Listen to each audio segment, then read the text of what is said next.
So you've got yourself a saxophone and you're ready to get started. Awesome! In this video, I'm going to walk you through how to get set up properly and how to play your first 6 notes as well, so you can start making some awesome tunes. Sound like fun? Now, hey, look, just before we dig into the lesson, don't forget, click subscribe, hit that bell notification if you're new here, because there's lots of new lessons like this coming out all the time. Now that you're a saxophone player, these will really help you. So I don't want you to miss out on them. Okay, let's dig in. Man, I remember making my first sounds on the saxophone, and it's so exciting when you first start playing, and it's so important that you get it right, because you know, if you get off in the wrong direction, it's going to hold you back, and we really don't want that. So over the last 7 years, I've helped over 10,000, actually it's more like 11,500 people now through Sax School to get started and play and make music, and loads of them now are out either making albums or playing gigs, playing in bands, playing in community bands, or playing for the churches. And so I know a little bit about how this process works. But for today's lesson, I wanted to do something a little bit different. I've actually got for you one of the lessons from my Ultimate Saxophone Tool Kit. Now, this is a free bundle of lessons that you can register for. There's a link down below in the description, which follows on from learning these first few notes to playing some great fun tunes. And it's free, and I don't want you to miss out on that. But this lesson today is actually the opening lesson from that series. Sound like fun? Okay, so let's jump in. Now, I just have to warn you, I didn't have my beard when I filmed this, so I looked a lot younger. How come I look so old now? Don't know. Anyway, let's dig in. I hope you're going to love this, and I'll see you at the end.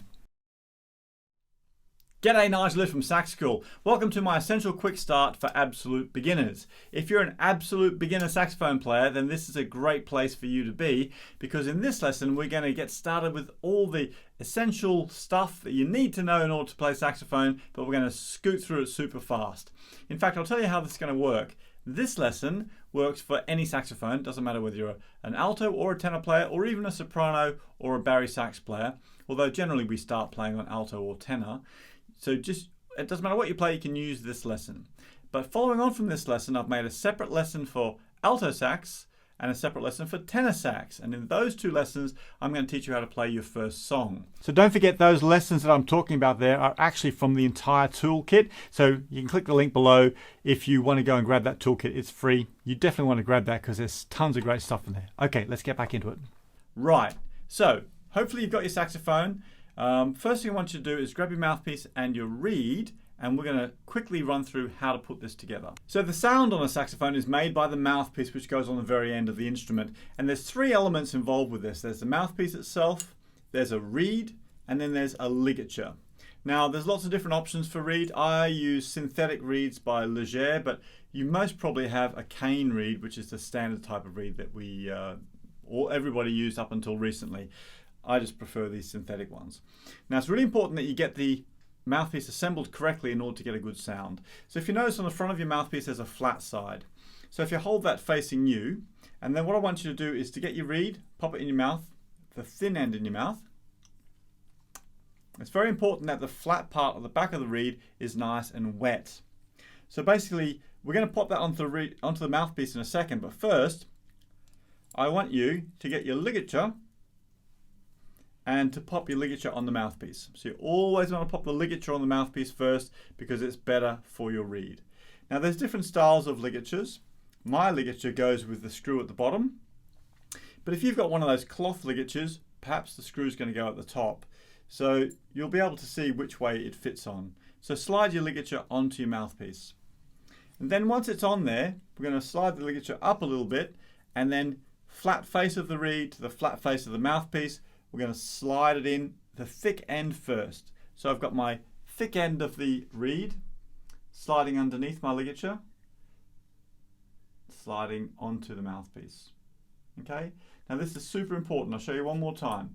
So we've got mouthpiece, we've got the ligature that goes on, the reed goes underneath the ligature, and the flat side of the reed goes to the flat side of the mouthpiece. Okay?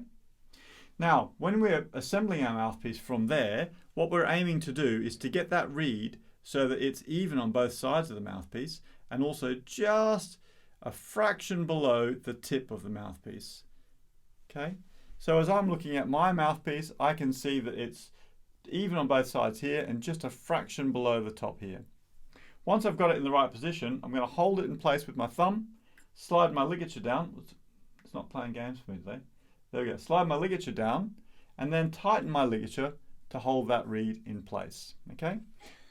So, ligature on first, flat side of the reed onto the flat side of the mouthpiece, slide it underneath your ligature, get it even on both sides, fraction down from the top, slide your ligature down, and then tighten it up to secure the reed. Now, with the ligature, it's not trying to tighten it so that you squeeze the life out of it. Really, it's just got to be tight enough, finger tight, to hold it in place. And that'll allow the reed to vibrate, so you still got a really nice sound. Now, if you're brand new to saxophone, you might find that you got to do that a few times to really get comfortable with it. It takes a bit of practice, so if you're struggling with that, don't worry, everyone does at the start. Okay, let's pop our mouthpieces onto our saxophones and start making a sound. So the mouthpiece goes on the end of your neck cork, and if you just slide it on with a gentle twisting motion, it might be better to hold the neck of the saxophone up here just to support it. It doesn't matter whether you're on a tenor or an alto, every saxophone works the same way. Just double check my reeds in a good place. As a bit of a guide, generally you want to have 1 centimetre or maybe a centimetre and a half of cork showing when your mouthpiece is on. If you're really struggling to get your mouthpiece on, then don't force it. Just put it onto where it feels comfortable. And there's some more information about this actually inside the Sax School members area. But if your reed is super tight and you find that you can only get your mouthpiece on just at the tip, then you need to go and see your repairer and get that reed, the cork adjusted. And also if it's really, really loose, same thing, you need to go see your repairer and get it fixed. It's easy and inexpensive to get done, but you don't want to be forcing that mouthpiece on. And one other thing with the cork, it's a good idea to get some cork grease. Your saxophone probably came with some, it looks a bit like lip balm, and just put a little bit onto the cork. Oops. Regularly, just to maintain that cork and keep it nice and soft. Okay, so you know your mouthpiece is in the right position when the reed is facing down, and also if you look at it from the front, it's horizontal. Okay, so that's the right position. So let's talk about the shape of our mouth and the posture when we're playing saxophone. Now, you'll notice that every time we play a saxophone, every saxophone player in the world uses a neck strap. And the idea of the neck strap is it supports all of the weight of the saxophone. So all of the weight of the saxophone is on your neck and it's not on your thumbs. Very, very important. So I'm sitting down when I'm showing you here, but you could be standing up. Most important thing is that your back is straight, your shoulders are relaxed, your arms are relaxed, and there's no extra tension like this.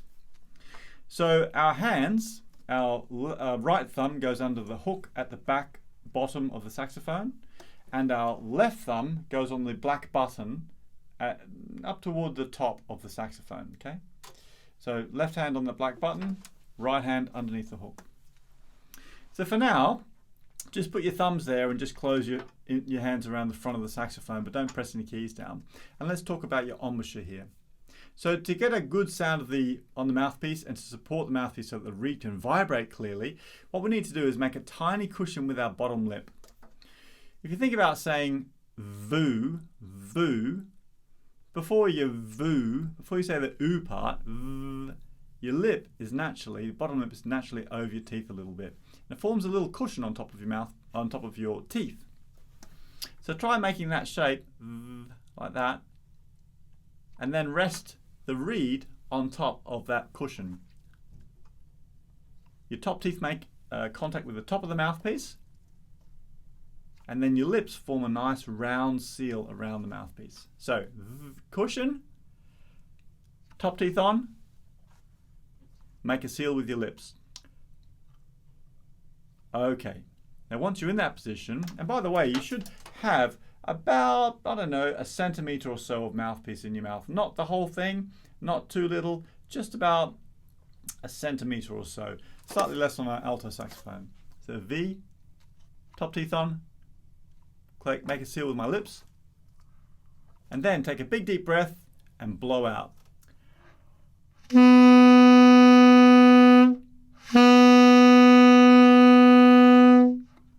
Now if you're on an alto saxophone, it'll sound different. I'll show you. An alto saxophone is going to sound like this. So I'm making a V, top teeth on, making a seal. So let's try just doing that and making a really long sound. You ready?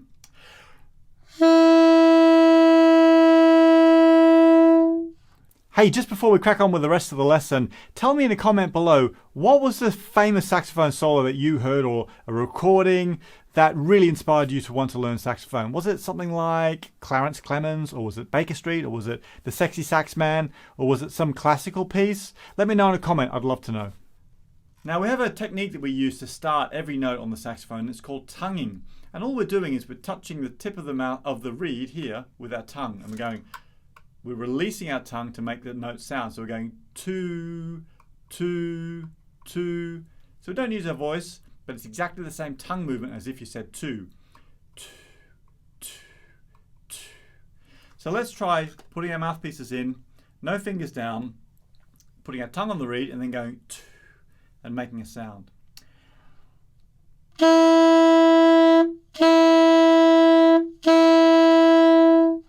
How's that work? Try that a few times. And what about if you go two, two, two, two, two, two?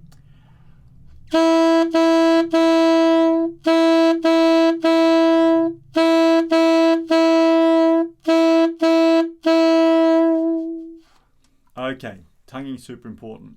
I've got one more thing quickly that I want to show you, and that is where your fingers go on the saxophone. Let's start with our left hand. So remember, your thumb goes on that button at the back of your saxophone. And then your right fingers go on the pearl keys going down from the top. 1, 2, and 3. Now you notice there's a small pad in there, a small key, and we don't use this one. This one is an extra key which we'll come to later on. But for now, your index finger is on the first one, skip the small one, your second finger's on the second one, and the ring finger is on the third one.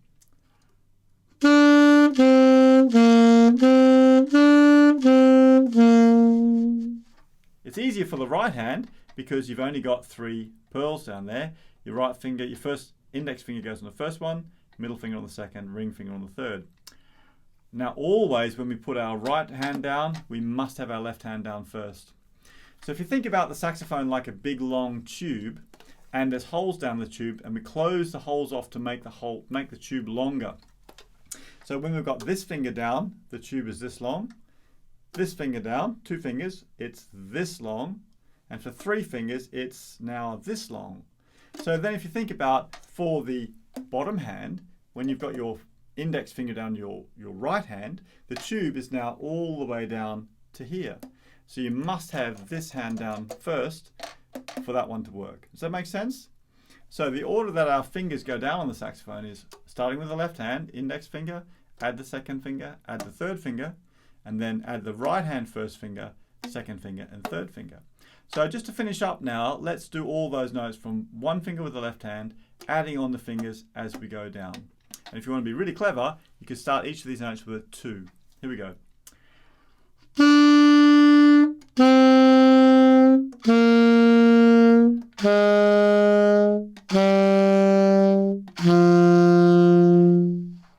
We're going to do that one more time on the tenor saxophone. There's an interesting thing about saxophones, and that is that they're all in different keys, which means that they're tuned differently. So my tenor saxophone, it's a bigger instrument, and the notes on the tenor sound different to the notes on the alto. The notes are called the same names, a bit confusing, but they actually sound differently. So one finger down on the tenor sounds different to one finger down on the alto. So inside Sax School, I'll always show you tunes with a separate lesson for alto and tenor saxophone, and that way you can learn it depending, regardless of which saxophone you're learning on. And just out of interest too, the alto saxophone, there are 4 main saxophones: the soprano, alto, the tenor, and the baritone if we go from smallest to biggest. And the way it works for the saxophone family is the small soprano is in the same key as the tenor, so it uses the same music, whereas the big baritone saxophone is in the same key as the alto saxophone. So those 2 use the same music. So let's add our fingers down on the tenor saxophone, starting with one finger on the left hand. And remember, starting every sound with a 2. Here we go.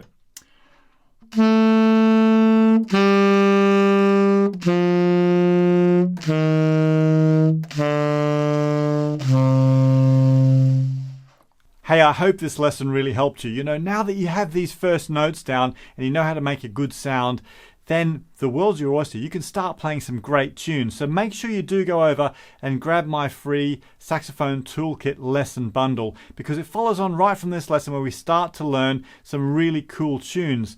And you know what? Once you get those first tunes down, you feel like a rock star, because then you're making great music that you can share with your friends and your family. It's entirely free, and I want you to have these lessons so that you can start making some great progress. And don't forget, if you haven't done already, click the subscribe button and click that bell icon so you find out about the other lessons, and also explore the other things that are on my channel here. There's quite a lot of stuff here that will help you really get your skills off on the right path. Whether you want to be a jazz player or want to play some classical things, or whether you want to play some really cool rock and pop sax. There's loads of stuff here. You can also check out stuff on my blog. Whatever you're doing, make sure you practice hard, and I hope I'll see you back on another video soon.